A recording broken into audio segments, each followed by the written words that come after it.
Tiruvallur media நேயர்களுக்கு வணக்கம். பொன்னேரி அடுத்துள்ள திருவேங்கடபுரம் பகுதியில் அமைந்துள்ள அருள்மிகு ஸ்ரீ பொன்னியம்மன் ஆலயத்தில் 25ஆம் ஆண்டு விநாயகர் சதுர்த்தி விழா நடைபெற்றது.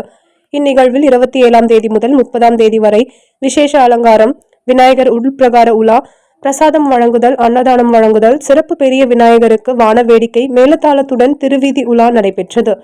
இந்நிகழ்வில் பொன்னியம்மன் நகர் நண்பர்கள் ஒன்று கூடி விழாவினை சிறப்பித்தனர். திருவள்ளூர் மீடியா செய்திகளுக்காக தலைமை செய்தியாளர் பாக்யா.